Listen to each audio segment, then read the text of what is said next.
2 Timóteo capítulo 2, versículo 1. Portanto, você, meu filho, fortifique-se na graça que há em Cristo Jesus. Todos juntos.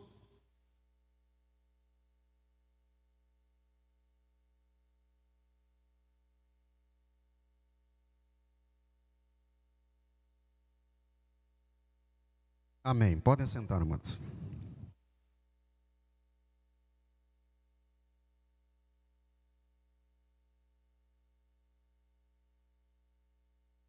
Nesta manhã, nessa oportunidade, eu quero compartilhar a palavra do Senhor com você sobre o tema a graça divina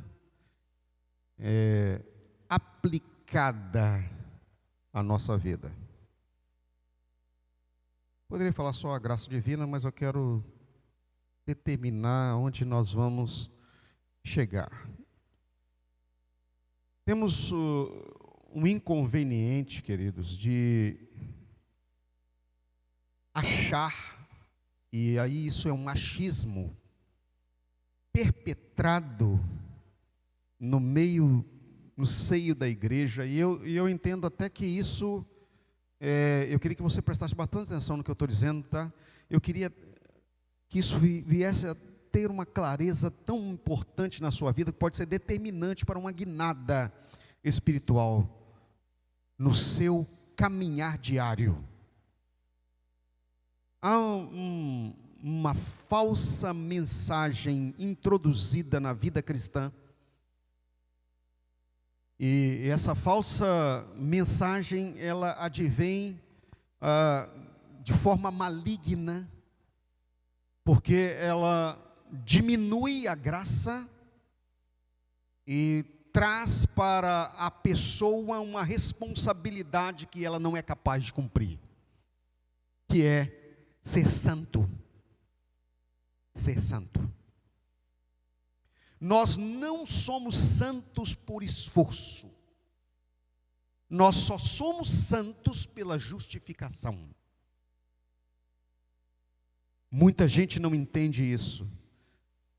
Você não é aprovado por Deus porque você se esforça para ser bonzinho, porque você se esforça para socorrer as pessoas, porque você se esforça para ajudar, porque você se esforça por não cometer erros. Não, você é santo porque Jesus foi à cruz, morreu em nosso lugar, derramou seu sangue, para que não mais houvesse condenação sobre nós. Nenhum mérito nós temos em nos esforçar por ser bonzinhos.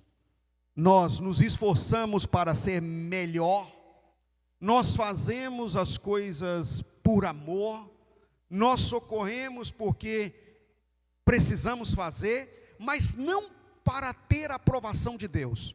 Nós fazemos isso porque nós fomos alcançados por Ele e amamos a Deus e queremos fazer a sua obra. Isso é muito diferente do esforço e da mensagem que é pregada na vida cristã. Você precisa melhorar, você precisa fazer diferente, você precisa ser santo. Irmãos, nós só somos santos porque o Senhor nos tornou santos. A palavra justificação quer dizer, a justiça de Deus trabalhou a nosso favor com Cristo na cruz. Lamentavelmente, esta mensagem tem levado mas muita gente à destruição de sua vida e achar que não pode servir a Deus, que é incapaz de adorar o Senhor, que ele não pode estar na igreja, porque ele é uma pessoa carregada de erros, de fragilidades, de pecados, e aí muitos desistem da caminhada, porque há um peso legalista sobre os ombros das pessoas que elas não têm condição de carregar. Isso nós fazemos até em alguns casos, e aí eu estou falando nós, a igreja, trazendo uma meia-culpa, no sentido lato, a igreja na terra toda, uma crueldade com algumas pessoas que inclusive são doentes. Por exemplo, uma pessoa dependente química, doente, precisa de ajuda, precisa de socorro. Um dependente químico não vai conseguir se libertar sozinho. Inclusive, essa semana foi anunciada aí algo fantástico no Brasil, né? Uma ação inédita, que foi a criação da vacina contra a dependência química em cocaína. A pessoa vai se vacinar e a cocaína não vai fazer efeito. Olha que trabalho maravilhoso da ciência brasileira, das nossas universidades, a esse favor. Pessoa com dependência que não consegue sair da dependência. Muita gente quer se livrar do crack, quer se livrar da droga. Entrou por uma contingência da vida, vacilou lá, experimentou a primeira vez, não sabia que tinha a doença da dependência química e se tornou doente. Mas quando vai para a igreja, irmãos, às vezes não é bem acolhido. Um fumante que chega na igreja, às vezes não é bem acolhido. A pessoa está com dependência química e nicotina. Nós temos que orar, ajudar, acolher. Fumou, está desviado, né? Vestiu uma calça comprida, não entra no céu. Cortou o cabelo, vai para o inferno. Irmãos, nosso Senhor, Ele é um Deus de misericórdia e a graça nos alcançou. Então nós temos que ter o cuidado de não ser permissivos demais e nem exigentes demais. Jesus falou isso com muita clareza. Nós precisamos acolher o aflito, o oprimido, o necessitado, o ferido, ajudá-lo a sobreviver. Este é o papel da igreja que realmente ama. Mas nós precisamos também nos cuidar para um bom testemunho, para uma boa caminhada de fé. Mas isso não nos salva. Não é porque você não bebe, não fuma, não bate ninguém, não rouba, não é desonesto, que você vai para o céu. Tem muita gente desse jeitinho aí, que será surpreendido com malditos para o fogo eterno preparado para o diabo e seus anjos. Lamentavelmente. Porque a salvação não depende do seu esforço. Isso é a graça. A graça divina, ela é um favor irretribuível, inatingível e irreproduzível. Ela é de Deus e só Deus pode, e só Ele tem condição de manifestar a graça. Em um caso de perdão, Jesus exemplificou isso claramente, que o Senhor perdoou um de seus servos lá, que tinha cometido uma grande, assim, vamos dizer, incontingência com o seu senhor, porque ele se apropriou de valores, de bens, e ele não tinha como pagar. Isso chama-se apropriação indébita. E chegou à frente do seu senhor e disse assim: eu não tenho condição de pagar, né? E naquela época era o seguinte: quem não pagasse uma dívida, não era igual hoje, né? Aqui no Brasil, por exemplo, ninguém vai preso por causa de dívida, a não ser que seja por pensão alimentícia, alimentos.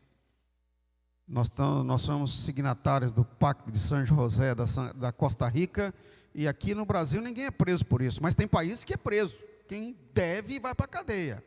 E lá naquela época era assim, devia, não ia só para a cadeia não, vendia as propriedades, vendia os filhos, a mulher e até o próprio devedor como escravo, para que pudesse sanar a dívida.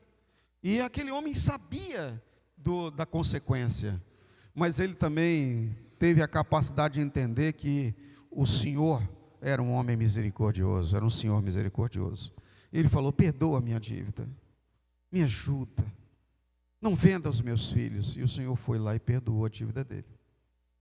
Só que lembrar, aqueles que as pessoas são frágeis, e ele tinha alguém que devia a ele, o servo do servo o devia, e na hora de fazer o mesmo pela outra pessoa, ele não fez. E aí pegou pelo pescoço: paga o que você me deve, senão vou jogar você na prisão. E aquela notícia chegou lá no homem poderoso. Então, o que ocorreu? acabou que ele foi recolhido, foi preso, os filhos foram vendidos, a mulher perdeu tudo, porque não soube perdoar aquele que era menor. Então, a nossa conduta com as pessoas, ela é medida também pelo Senhor Deus, que age com a mesma conduta conosco. Deus nos perdoa, nós temos que perdoar as pessoas. Deus nos ama, nós temos que amar as pessoas. Deus nos estende a mão, nós também estendemos as mãos. Deus nos socorre e nos protege, nós socorremos e protegemos. Por quê? Porque nós somos alcançados pela graça. Então nós multiplicamos a graça na medida da nossa capacidade, da nossa proporção, não é? Assim como ele foi perdoado de uma dívida enorme, para perdoar um outro com a dívida pequenininha, era ele reproduzir a graça. Isso que eu chamo aqui de a graça no dia a dia. Como aplicar a graça divina em nossa vida, em nosso dia a dia. Porque a irretribuível, a inatingível e a irreproduzível, nós não vamos conseguir. Nós não iremos conseguir. E eu quero trazer uma frase aqui para você, que diz o seguinte: a mais graciosa retribuição, a graça inatingível, é usufruir plenamente de seu favor. Olha que lindo isso. A melhor retribuição que eu posso dar a Deus, com relação a dispensar dele da graça que é irretribuível, inatingível, irreproduzível, é usufruir desta graça, é viver essa graça. Essa é a retribuição que Deus espera de nós. Uma vez que fomos agraciados com a vida eterna, nós precisamos viver essa vida eterna intensamente, de forma responsável. Aproveitar o que nós chamamos na teologia da maravilhosa graça, não é? E viver essa graça de forma intensiva. Gente, é uma bênção ser filho de Deus, é uma bênção ser servo do Senhor. As coisas, quando vivemos na prática da graça, são maravilhosas. O Senhor já prepara para mim e para você, os filhos dele, céu na terra. Pessoas que vivem a graça de Deus têm família equilibrada, abençoadora, não só para si, como aqueles que rodeiam. Vida longe de drogas, álcool, vícios. Filhos inteligentes, estudiosos, produtivos. O seu dinheiro prospera.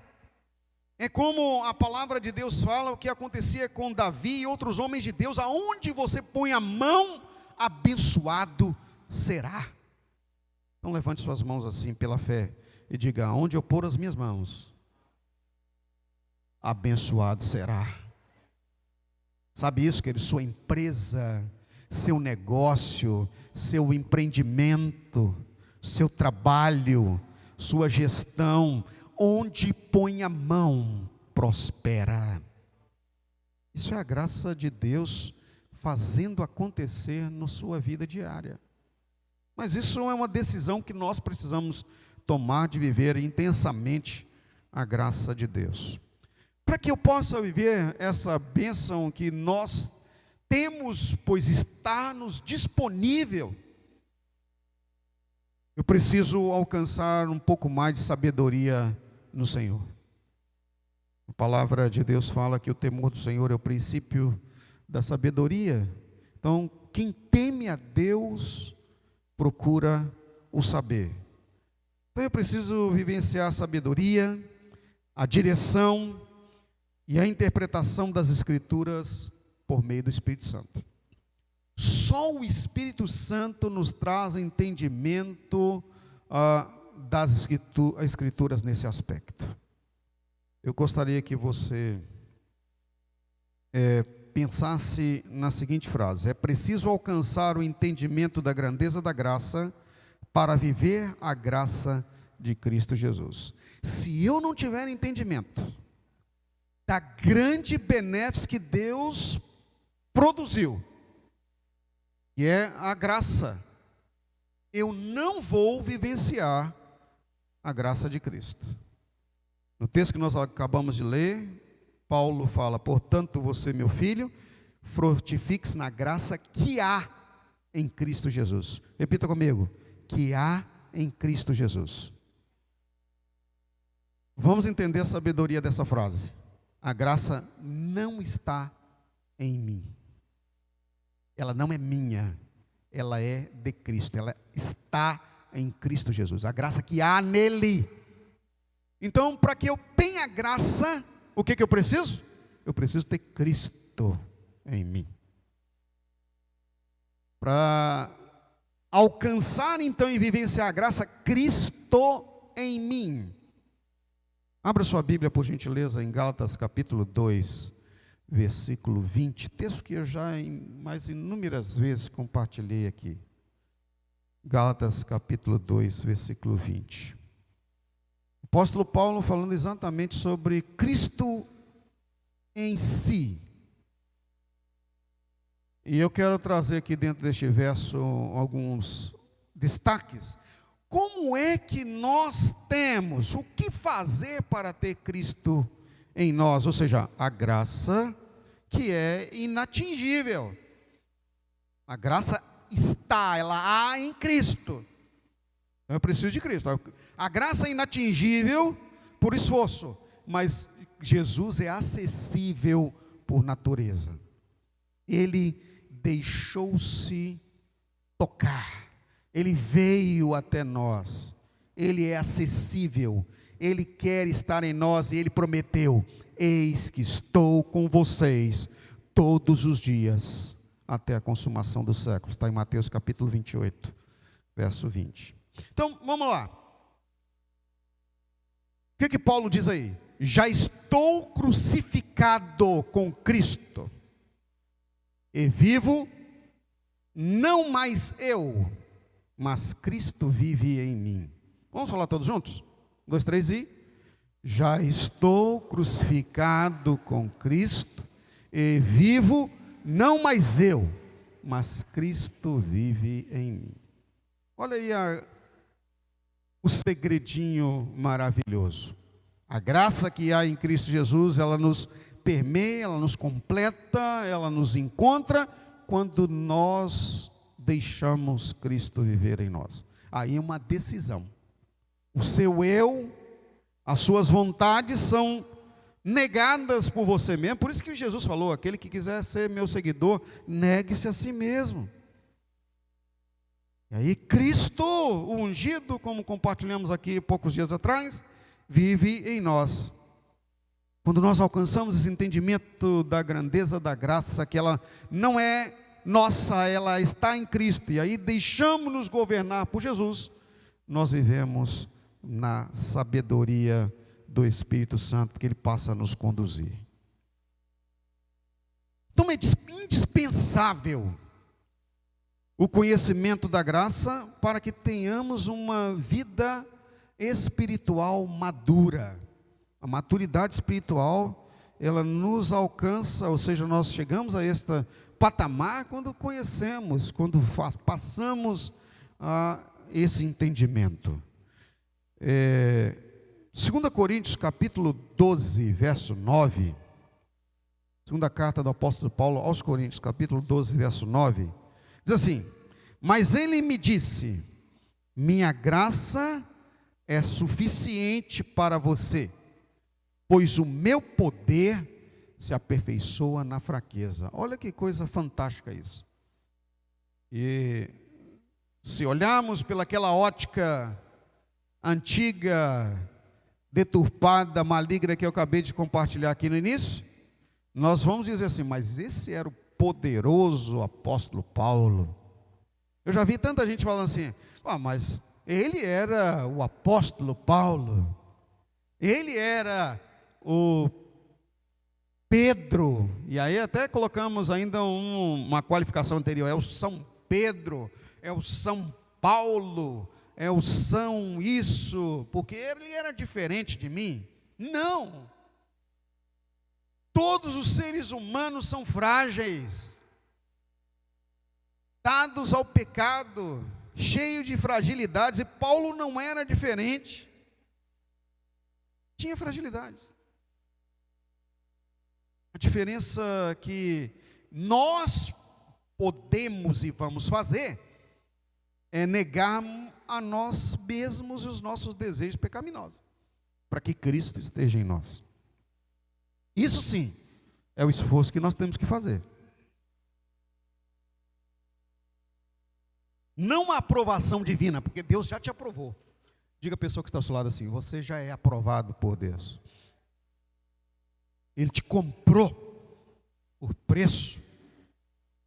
Imagina alguém compra uma coisa muito cara, pagou um alto preço, depois vai falar assim: não, joga fora porque tá ruim. Não. Quando nós compramos uma coisa muito cara e está com um defeito, o que nós fazemos, gente? Nós levamos na assistência técnica, né? Nós procuramos o conserto, procuramos pessoas habilitadas. Se não tiver nem conserto nessas coisas, você entra na justiça, vai no Procon, faz lá um barulho danado para que a coisa esteja boa para você usufruir, porque é seu direito. Agora, pensa comigo. Deus pagou em Cristo um alto preço pela sua vida. Ele não vai te descartar. Você pode ter o defeito que você tiver, o vício que for, o problema que for. Eu não sei se existe Procon celestial, mas ele vai atrás até do Procon celestial a seu favor. Jesus não vai deixar passar. O sangue dele foi derramado lá na cruz. Então ele vai trabalhar a seu favor. Vai fazer o que é preciso. Na primeira epístola de João, o capítulo 2 e o versículo 1, fala inclusive que Jesus hoje funciona a nosso favor no tribunal de Deus como um advogado. E quando acontece qualquer situação contrária a você, ele já imediatamente diz: olha, o preço já foi pago lá na cruz. Levante suas mãos e diga comigo assim: glória a Deus, o preço foi pago pela minha vida. Aleluia, não é? Que bênção. Então nós precisamos ter essa consciência. Agora, o meu trabalho, não é entender que o poder de Deus, isso precisa, nós precisamos trabalhar na nossa mente. O poder de Deus vai agir na minha fragilidade. Em alguns casos, amados, eu preciso até ter um trato emocional para isso. Porque a pressão, a cobrança que nós mesmos fazemos de nós mesmos, a cultura diabólica do espiritismo que permeia o nosso entendimento, que é as pessoas serão salvas por mérito, né? É preciso fazer alguma coisa para ser salvo. E o Brasil é permeado por essa cultura espírita. Isso é difundido na televisão, nas novelas da Rede Globo. É um troço de doido. Até mesmo pelo ensino religioso, que você precisa agir de uma certa forma para ser aprovado por Deus. E isso não é verdade. Deus nos aprova por causa de Cristo, não por causa de nós. E Ele vai agir na sua vida independente da sua fragilidade, porque é o poder dele que nos aperfeiçoa. Então veja bem, o poder de Deus em nós é a nossa cura. É Ele quem vai lá apertar uns parafusos que está faltando aí na sua vida espiritual, vai trocar umas peças. É o poder de Deus que vai nos ajudar. Está bem claro aqui em 2 Coríntios capítulo 12, verso 9. Deus usa lá os assistentes técnicos espirituais e vai trabalhar a nossa fragilidade, de forma que a lacuna aberta, a brecha que nós temos, é preenchida pelo próprio Deus, e nós somos aperfeiçoados para realizar e para viver o melhor de Deus em nossa vida. Então eu quero chamar a atenção para isso aqui. Tem muita gente tentando se consertar, e não é seu papel se consertar. O seu papel é deixar o Espírito Santo usar o seu poder para consertar a sua vida. É diferente. Então não podemos fazer o trabalho de Deus. Se a gente tenta fazer o trabalho de Deus, isso nos levará à frustração. Ah, mas eu não consigo ficar bonzinho. Eu não consigo deixar esse problema. E não vai conseguir mesmo. Você é incapacitado para resolver o problema do pecado e da fragilidade. Você não consegue. Não adianta tentar. Isso não é seu trabalho. É trabalho do Espírito Santo. Agora, quando você nega a si mesmo e deixa Cristo viver em você, e vai para o Senhor, e se derrama nele e fala: Senhor, me conserta, usa o teu poder para tratar a minha fragilidade, e se entrega plenamente ao Senhor, sabe o que acontece? O poder aperfeiçoa-se na sua fraqueza, e você é tratado, então curado, liberto, e vai ficar uma pessoa abençoadíssima no Senhor, não porque você conseguiu, mas porque o Espírito Santo está trabalhando na sua vida. Então ele usa o poder e usa a palavra, as Escrituras. O próprio Jesus falando acerca do erro que nós cometemos. Qual é o problema do nosso cometimento de erro? Errais por não conhecer as Escrituras, nem o dom de Deus. Jesus falou claramente. Então, as Escrituras também é instrumento de nosso tratamento. Sabe, queridos, tem muita gente que não confia em Deus para se tratar. Em áreas difíceis. Porque não é transparente, não compartilha com aqueles que podem levá-los ao socorro, que são suas lideranças. E nós precisamos confiar no Senhor. Confiar em Deus para que Ele possa fazer só aquilo que somente Ele mesmo pode fazer. Só Deus, só o Senhor pode tratar a sua vida. Ninguém mais. Nem você. Por mais esforçado que você esteja. Diga assim comigo: nem eu posso tratar a minha vida. Enquanto não reconhecemos isso, queridos, nós somos frustrados. Ah, mas eu queria ter uma vida melhor. Eu queria ser melhor espiritualmente. Eu queria ser mais na fé. Sabe que quando vai acontecer isso? Só quando você reconhecer que você é incapaz de fazer isso e se entregar ao Senhor plenamente. E aí Ele vai tratar a sua vida, o Espírito Santo. Sabe por quê, queridos? Lucas capítulo 18, versículo 27, Jesus falou: o que é impossível aos homens é possível para Deus. Quem já tentou aqui, muito esforço, melhorar a sua vida? Levanta a mão. Eu vou melhorar. Hã? Todos nós. Teve gente assim: eu vou melhorar. Amanhã. Chega amanhã. Misericórdia, né? Misericórdia com queimado no nome de Jesus, né? Continua o mesmo problema. Que é impossível, mas para Deus é possível. É o Espírito Santo que tem que ter lugar na sua vida. Então, para finalizar, o Deus do impossível é o Senhor da graça. E Ele tudo pode fazer por você.